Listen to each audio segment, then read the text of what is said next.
Dictaduras del siglo XXI. Un magnífico libro del expresidente ecuatoriano Osvaldo Hurtado, un político serio y honorable que procede del mundo académico. Tiene como exergo una frase clave de Rafael Correa, actual presidente de ese país, pronunciada el 7 de marzo de 2009 en el Coliseo Abel Jiménez Parra.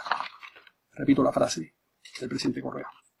Porque el presidente de la República, escúchenme bien, no es solo el jefe del Poder Ejecutivo, es jefe de todo el Estado ecuatoriano, y el Estado ecuatoriano es poder ejecutivo, legislativo, judicial, electoral, transparencia y control social, superintendencia, procuradurías, contralorías, todo eso es el Estado ecuatoriano. Por supuesto, él es el jefe de todo eso. Es decir, en el mejor de los casos, el presidente Rafael Correa no tiene la menor idea de qué es una república, ni para qué se constituyó ese tipo de gobierno. Ignora que una república es un peculiar diseño del sector público concebido para fragmentar y limitar la autoridad de los mandatarios, es decir, de aquellos a los que les hemos dado un mandato con el objeto de proteger los derechos sociales y políticos de los individuos. Correa no sabe que la conducta de un presidente republicano debe ceñirse al cumplimiento de la ley escrita, como establece el derecho público. Ese presidente solo puede hacer, exclusivamente, lo que la ley le autoriza o le exige. En el modelo republicano, en cambio, la sociedad civil puede hacer todo aquello que la ley no le prohíbe. Son dos ámbitos de actuación diferentes. Pero hay otra posibilidad, que el presidente Correa sepa exactamente lo que es una república, mas no se perciba a sí mismo como un gobernante republicano constreñido por la Constitución y por las leyes, sino como un autócrata benevolente legitimado por el voto popular. Es decir, más o menos el tipo de déspota ilustrado desplazado del poder cuando se sustituyó el llamado antiguo régimen, desde finales del siglo XVIII a la primera mitad del XIX. O sea, los personajes contra los que lucharon Jefferson, Washington, Bolívar, San Martín, Sucre y el resto de los libertadores. ¿Por qué Correa no cree en la eficacia de la estructura republicana y ha vuelto al despotismo ilustrado, ahora santificado por la mayoría de los electores en las urnas? Porque ciertamente en Ecuador y en casi todo el continente sudamericano, en realidad, las repúblicas no rindieron los mismos resultados que, por ejemplo, en Estados Unidos o Canadá. Cuando comenzó el siglo XX, los países latinoamericanos tenían como promedio entre un 10 y un 20% del Producto Interno Bruto per cápita de Estados Unidos. 100 años más tarde, al despuntar el siglo XXI, la diferencia seguía siendo la misma, más o menos la misma. América Latina, claro, había prosperado, pero su nivel de desarrollo continuaba siendo proporcionalmente similar con respecto a Estados Unidos o Canadá. Ya sé que Canadá no es formalmente una república, sino una monarquía parlamentaria, pero esa diferencia tiene poca importancia. Lo esencial es que se trata de un Estado de Derecho en el que los gobernantes ejercen su autoridad dentro de los límites impuestos por leyes forjadas dentro de los esquemas morales de las democracias liberales. Si el jefe del Estado es un presidente electo o una remota reina apoltronada en Londres, es un dato menor. Sí, ¿en qué se equivoca Correa? En que el atraso relativo de América Latina no se debe a la inadecuación del diseño republicano, sino a que muchos de sus antecesores, y ciertamente Hurtado no fue uno de ellos, en el ejercicio del poder, también ignoraron la premisa básica e ineludible de las repúblicas. Todos los ciudadanos deben colocarse bajo el imperio de la ley. Ningún ciudadano está por encima de ella. En nuestras repúblicas, con frecuencia, los gobernantes ignoraban este precepto esencial y con ello invalidaban las virtudes y la potencialidad de desarrollo del modelo republicano. La malversación, la apropiación indebida de los caudales públicos, o sea, el robo, el nepotismo, la venta de influencias, las presiones a los poderes judicial y legislativo, todo ello ocurría en medio de la impunidad total y dio como resultado el divorcio paulatino entre la sociedad y el Estado. Nuestros pueblos dejaron de percibir al Estado como un instrumento libre y soberanamente segregado por las personas para administrar la convivencia y pasaron a verlo como una especie de surtidor de privilegios, generalmente enemigo de los intereses generales de las personas.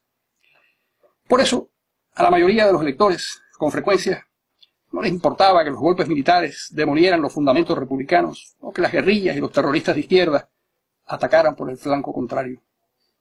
Es una lástima que el presidente Correa no haya entendido que su mejor aporte al pueblo que lo eligió no es fomentar un modelo asistencialista, clientelista, alejado de las normas republicanas, que inevitablemente acabará empobreciendo al país, sino echar las bases para que realmente fructificaran las virtudes de la República. Si no fuera una persona tan arrogante, le recomendaría al presidente que leyera este libro de su compatriota Osvaldo Hurtado. Aprendería, sin duda, unas cuantas cosas fundamentales. Muchas gracias. Para todos aquellos que necesitan ver que detrás de estos regímenes políticos, llamados socialismo del siglo XXI, se esconden las viejas dictaduras caudilistas latinoamericanas del siglo XIX, el fascismo de la primera mitad del siglo XX, el nazismo de la primera mitad del siglo XX, que hizo en Alemania, en Italia, lo mismo, exactamente, que han hecho estos gobernantes, valiéndose de las instituciones democráticas, apoderarse de ellas y transformarlas en dictaduras. Y pienso, no sé si con optimismo, que de la misma manera que los dictadores latinoamericanos del siglo XIX hoy son conocidos como tales, y los dictadores europeos de la primera mitad del siglo XX, asimismo se les conoce como tales, la historia, con el paso del tiempo, otorgará ese mismo calificativo a los dictadores del siglo XXI. Muchas gracias. Bueno, creo que todos tenemos culpa. La tiene, sin duda, la Organización de Estados Americanos, que no ha cumplido con lo que manda la Carta Democrática Interamericana, incluidos los gobiernos que integran la OEA y su secretario general. Creo que tenemos culpa los líderes políticos y tienen los partidos políticos democráticos de América Latina, que cuando fueron atacados despiadada e injustamente, en muchos casos, no tuvieron el valor de defender la institución democracia, la institución partido y la institución liderazgo democrático. Con todos sus defectos, el bipartidismo venezolano de Copey y Acción Democrática era más honesto, más eficaz y sin duda plenamente democrático, cosa que de ninguna manera es ahora el gobierno de Venezuela. Pero creo que también tienen culpa o tenemos la culpa todos los latinoamericanos. Porque sin ciudadanos no existe democracia. Sin republicanos, como decía Carlos Alberto, no puede haber república. Y desafortunadamente, el valor del imperio de la ley, el valor de la rendición de cuentas, de la división de poder, de la independencia de la justicia, de los procesos electorales libres, no son valores que están en la vida diaria de los latinoamericanos. Al menos de los países que han caído en manos del socialismo del siglo XXI. Creo que sí lo están en Chile, lo están en Costa Rica, lo están en Uruguay, comienzan a conformarse en Brasil, igual en México. Pienso que entonces esta es una larga batalla que hay que librar. Sí.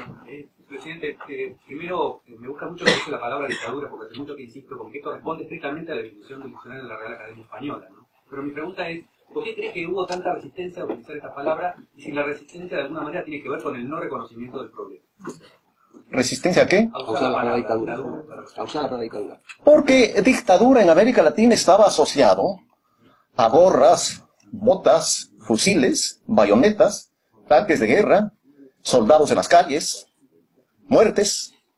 Yo le decía, conversando hoy a Guillermo, que estas dictaduras del siglo XXI no matan físicamente a los ciudadanos, los matan moralmente, mediante campañas de descrédito, mediante asesinatos de su reputación, sin que los ciudadanos y los líderes políticos puedan defenderse, como ha sucedido con varios líderes venezolanos y ha sucedido con líderes bolivianos y líderes ecuatorianos.